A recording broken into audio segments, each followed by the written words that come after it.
Ustedes dicen ahora sí, ahora aquí es ahora donde ustedes dicen se nos enloqueció la Gilma, pero no, no, no, no. Mm, los siglos XIII y XIV fueron unos siglos muy convulsionados para la iglesia. Fue un momento en el que las condiciones de poder de Europa se están reconstituyendo, reconfigurando, y hay una pugna, pero muy aguda, entre el papado y una de las instancias de poder más importantes de Europa, que, se los digo de verdad, es de lo más complicado y lo más complejo de entender, que es lo que se llamó el Sacro Imperio Romano Germánico. El Sacro Imperio Romano Germánico es algo así como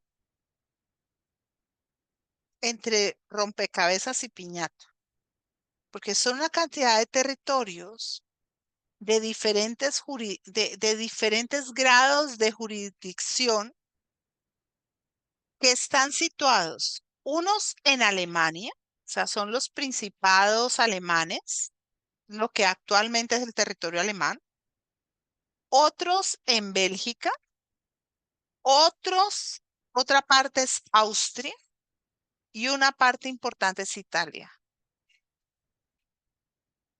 ¿Del Sacro Imperio? No. Ah, no, no, no, no. Sí, sí, sí, sí. No, no.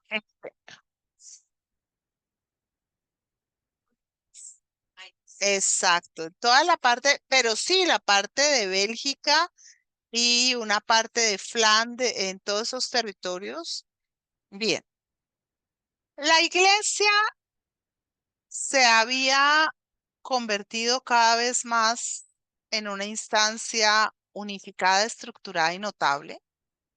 Los primeros tiempos de la iglesia, los vínculos de eh, amarre de las instituciones eclesiásticas con relación a Roma eran muy frágiles. Las distancias muy grandes, muy largas, y hubo una relativa autonomía de los diferentes fueros eclesiásticos, pero ya en los siglos XIII y XIV eso cambia. Y el papado empieza a tensar la cuerda, a recoger el hilo, a acumular poder. Y en medio de todo esto surgen una serie de órdenes religiosas y de asociaciones religiosas que van a cuestionar las formas de la iglesia, porque van a decir que es absolutamente corrupta, que los obispos se han vuelto ricos, que no queda mucho de la pobreza original. Van a hablar asimismo, digámoslo, de la, toda lo que es las prácticas de simonía o de venta de las dignidades eclesiásticas, pero también de todo lo que es el nepotismo. O sea que él es el sobrino del obispo, el que sigue en el obispado, y además de esto, todo el problema de falta de control en el orden sexual. Entonces vamos a tener que, en medio de toda esa situación, aparece un grupo de mujeres. Estas mujeres eran fundamentalmente mujeres piadosas que forman una organización con el espíritu de mantener vigente el sentido original de la iglesia, y van a ser mujeres muy sabias, van a ser mujeres muy estudiosas y van a ser mujeres que se van a centrar en el desarrollo místico. Estas mujeres serán fundamentalmente gnósticas, es decir, que ellas van a tener un acercamiento a Dios desde la espiritualidad, más al margen de la iglesia, pero sin pelear directamente con la iglesia. Y ellas van a ser personas que van a lograr un grado de admiración muy alto. Además, van a ser mujeres que van a manejar una gran cantidad de lenguas vernáculas, es decir, se mueven en las lenguas romances y muchas de ellas entran en éxtasis y tienen experiencias visionarias, es decir, tienen visiones. A esto se suma el hecho de que logran ser muy bien reputadas, no se las descalifica de viejas locas ni de brujas para nada, y ellas van a tener un modelo de vida que es un modelo de vida libertario en medio de todas las restricciones que las mujeres están sometidas, una vida muy radical, una vida muy austera, una vida muy entregada a Dios. ¿Quiénes van a estar en este paquete? Tres tipos de mujeres distintas. Las primeras serán las monjas cistercenses, que están confinadas en los monasterios, y a la cabeza de estas mujeres habrá personalidades de la talla de Hildegarda von Bingen. En segundo lugar, las beguinas. Y en el tercero estarán las reclusas, monjas que algunas de ellas vivirán dentro de lo que se conoce como el emparedamiento. Claro, empa- emparedamiento. ¿Qué quiere decir eso? Y lo cuento un poco con la historia de Hildegard. Mujeres, en el caso, las monjas de clausura no necesariamente permanecen toda la vida en el mismo claustro. Ellas a veces son trasladadas de un claustro a otro, tienen ciertos permisos para salir a otros lugares. Las emparedadas se daban de dos tipos. Unas en las que el emparedamiento era el claustro. Nunca salían de ese claustro. Se quedaban allí sin movilidad. Pero hay otras que es más grave.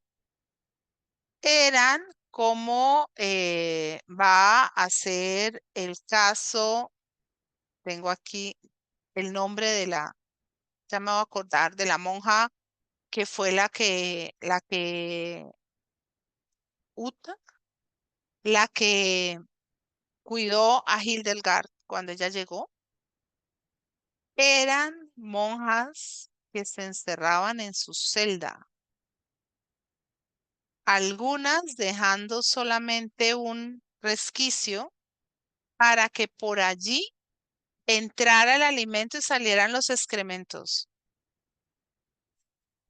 Y que diera a la iglesia, también por ahí podían confesarse y podían comulgar y oír y participar de los oficios religiosos. Ellas asumían que de esa manera morían para el mundo.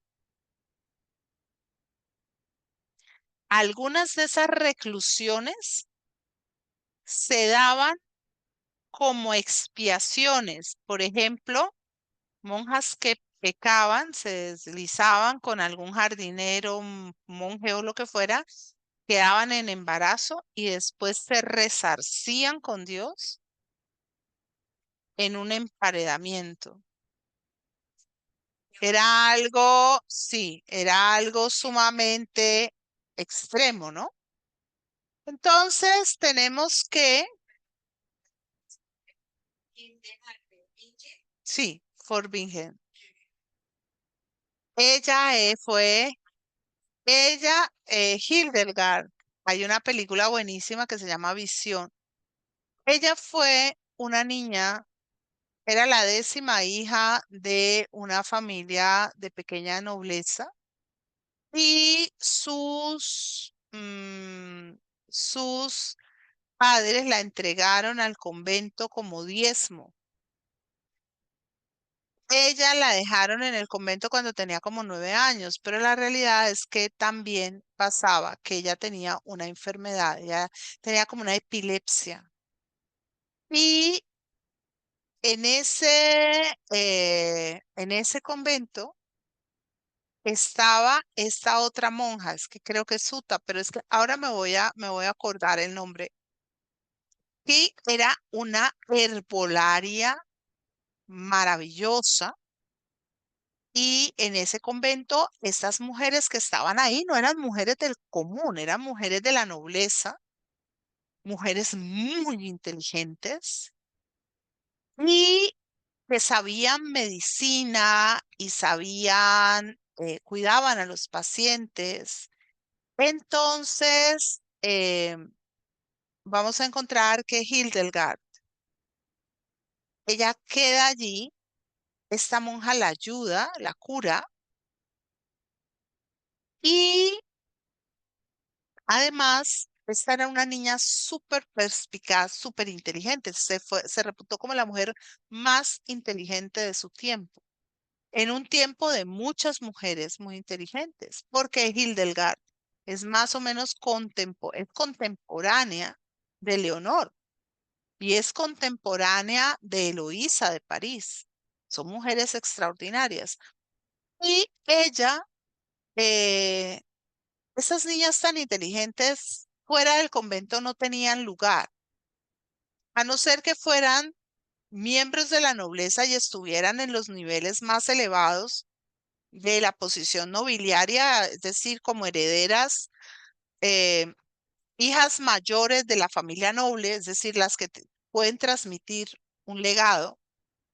Pues una niñita tan inteligente con estos hombres que eran, me perdonan lo que va a decir porque no es impresentable en historia, pero hablemos coloquialmente, brutos y brutos y medio, muchos de ellos, no porque fueran brutos y faltos de inteligencia, sino porque no eran cultos, eran hombres de armas, eran hombres muy escuetos en su conversación y una mujer tan inteligente se creía que era un engendro diabólico.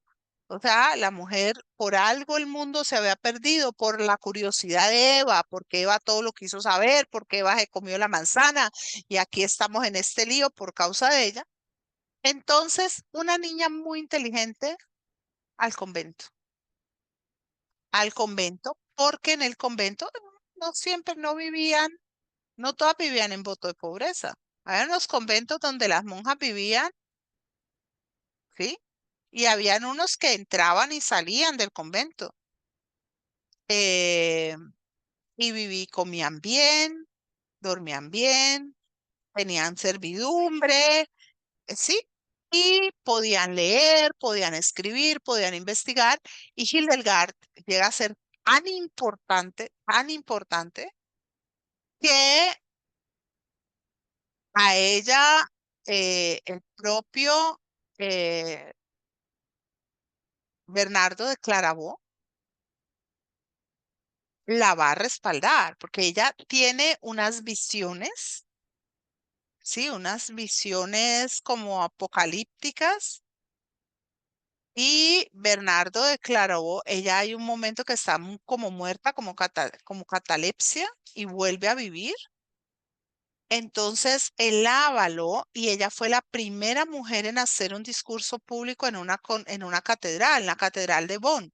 Y cuando Federico Barbarroja era joven, él se reunió con Hildegard y ella le dijo que él iba a ser un gran rey, cuando él todavía no era emperador. O sea, ella era una mujer muy importante, o sea, mujeres muy, muy, muy, muy, muy importantes. Y estas mujeres Entonces van a lograr acreditar su palabra. Reyes, nobles, las buscan para consultarlas, ¿sí? Porque ellas son caminos de conocimiento de la espiritualidad, no entendida como religiosidad necesariamente. Y ellas caminan y hablan de esa necesidad de reunirse el ser humano con Dios, romper esa dualidad donde hombre y Dios aparecen como antagónicos y en volver a un espacio de comunión, afirmando que eh, esta no es solo una necesidad humana, sino también es una necesidad divina.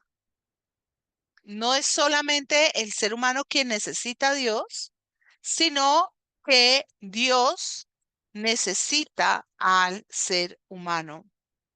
Y se afirma, de acuerdo con el maestro y el doctor Nubash, que es un maestro sufí contemporáneo, porque los sufís son los místicos del Islam, que dice, a través del amor he llegado a un lugar donde no queda rastro alguno del amor.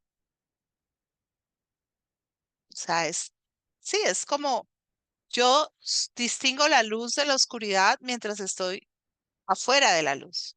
Pero cuando estoy dentro de la luz y solo existe la luz, ya no es tan fácil de verla. Bien,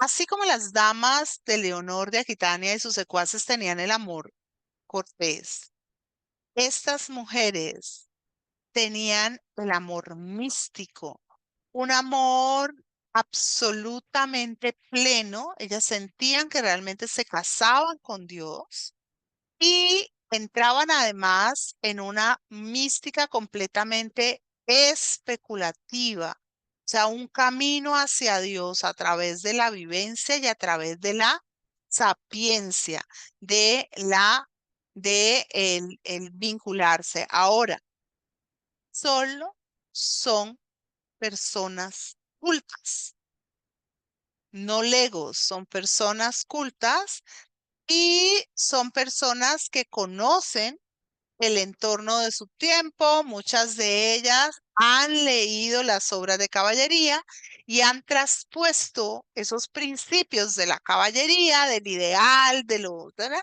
A la mística que ellas practican. Su fe es una fe de amor. Y así como la dama en el amor cortés atrae al caballero, asimismo, esta creyente atrae a Dios desde su humildad y desde su entrega.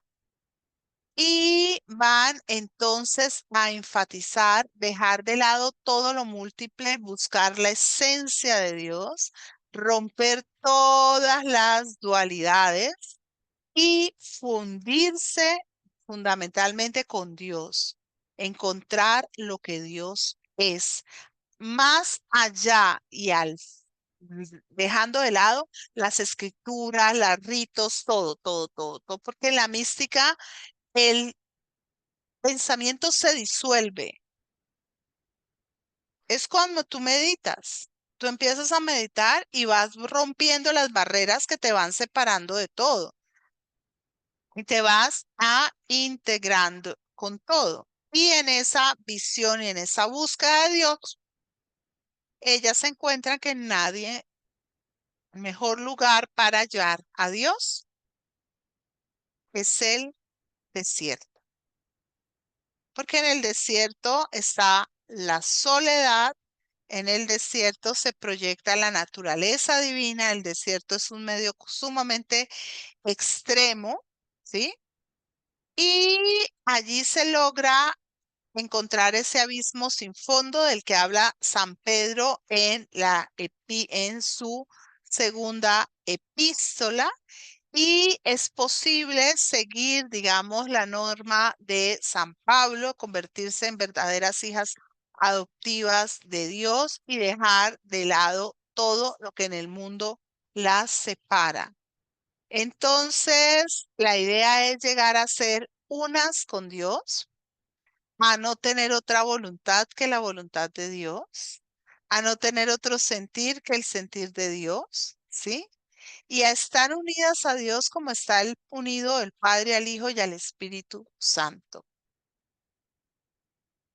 Y ellas que han trabajado en el conocimiento y que han llegado a esta visión, afrontan y asumen que no hay mejor espacio que ir a buscar a Dios a Tierra Santa. Entonces, estas mujeres que van a ir a buscar el sitio donde Dios se manifiesta por completo, van a emprender, muchas de ellas, el viaje a Tierra Santa y van a crear sus propias casas en Tierra Santa donde acogerán a los peregrinos.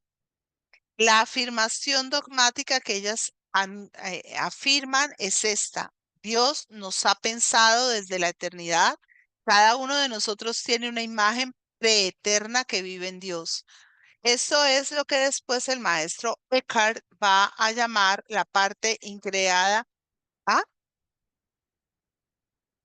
Eh, yo no sé cómo es. El maestro Eckhart es un maestro medieval eh, que va a hablar de la parte increada del alma y que habla especialmente de la forma como el ser humano, al aniquilar las barreras propias de su individualidad y de su presunta existencia, puede verdaderamente unirse con Dios, que está en lo hondo de su propia alma, de su propio espíritu.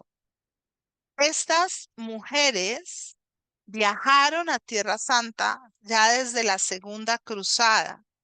Crearon casas sumamente importantes y fueron muchísimas las mujeres que mm, eh, hicieron la peregrinación con el único propósito de alcanzar la perfección espiritual, donde el ser humano pierde uno por uno y en orden contrario todo aquello que desde su infancia hasta su madurez lo lleva a afirmar una existencia distinta, segregada, separada de la existencia de Dios.